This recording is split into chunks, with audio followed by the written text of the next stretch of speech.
What's up, guys? Derek from moreplatesmoredates.com. Today we're going to be talking about hair loss and hair loss prevention. Okay, one thing you guys have to know that goes totally overlooked.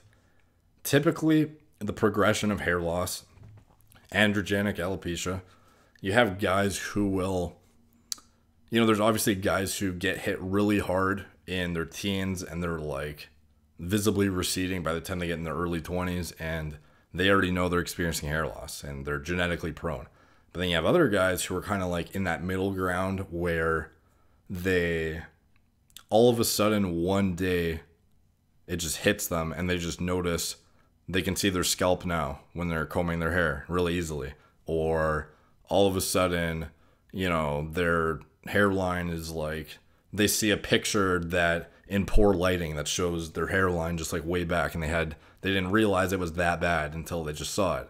And a lot of times the people don't start hair loss prevention until they have this moment. And what you have to understand about hair is when you grow up, you have a certain amount of hair follicles on your head. A lot of people, they think, oh, you lose your hair, and the typical progression of hair loss is if you're in your 20s and you don't have hair loss, then you're not genetically prone to hair loss. The truth of the matter is everyone is prone to hair loss to some extent, unless you are castrated. Because if you have any androgens in your body whatsoever, you're prone to miniaturization from those androgens, dependent on how sensitive your hair follicles are, or how high of a affinity they have for miniaturization from whatever androgen is in your system. So, guys who recede heavily and thin in their teens, these guys have high sensitivity to androgens. And then you have guys in their 60s with pretty good hair, and they're obviously not sensitive to androgens. Or alternatively, they just have minimal androgens. But I think the statistic is like 88% of men have very noticeable hair loss by the time they're in old age. And it's pretty true. If you look around, have you ever seen an old man with a Norwood Zero and just like 100% thick hair and it's just perfect, like, a model in their 20s? No, it's very rare. And the reason is everyone always talks about if you're not prone to hair loss, then don't worry about it. You won't lose your hair. The reality is if you are seemingly going through your 20s unscathed, you just haven't lost enough hair yet to notice it. And what happens is you have a certain amount of hair on your head. As you age, androgens will miniaturize your hair follicles depending on how many androgens are in your system, how sensitive your hair follicles are to miniaturization from that particular androgen. So for most naturals who aren't, enhanced, that's just going to be testosterone converting into DHT. And then you have guys as well who, they take finasteride to combat the DHT pending you've actually started a hair loss regimen.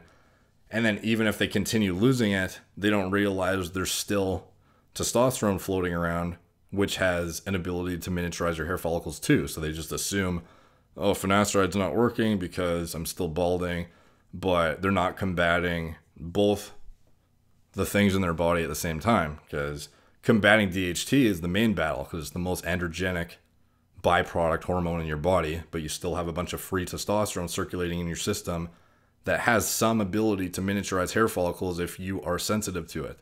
So, and you're totally unprotected from that. A lot of guys don't realize that too. A lot of information to digest in this video. I should make it more specific about what the title of it is. So basically, what you have to understand is you only have so many hairs to work with. And basically, as you age, those hairs the follicles miniaturize depending on, like I said, sensitivity to androgens, and how many androgens you have in your system. Because obviously you have a guy with higher testosterone levels, he's going to convert more of that into DHT than a guy who has low testosterone. He's going to have lower DHT in his body.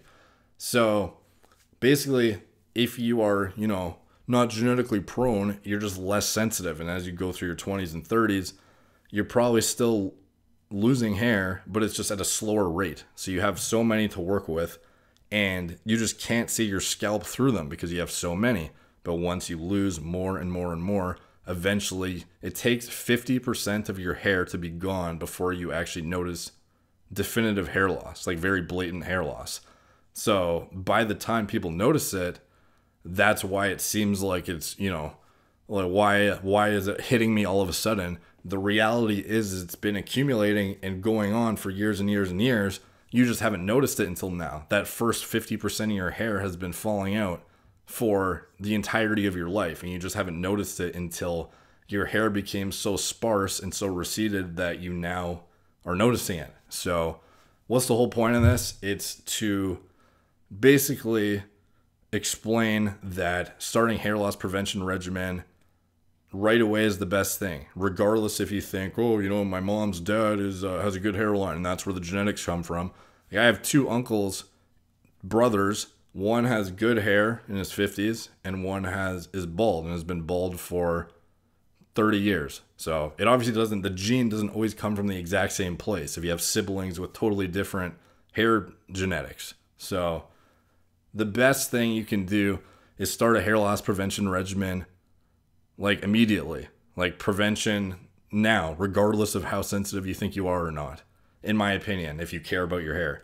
And, you know, obviously you can do what you want. This is just like my advice based on what I've learned over the years in my own hair loss stuff, because I thought I wasn't genetically prone as well for years, from like 18 to 22 or 23. I thought I was fine. And then boom, all of a sudden I noticed I was in really harsh downlighting and I could see my scalp. And I was like, what the hell? I've never been able to do that. And then I had to comb my hair a bit at the front and move it around so then you couldn't see my scalp. And it was in the back of my head and I was just thinking, that's weird. Like, what?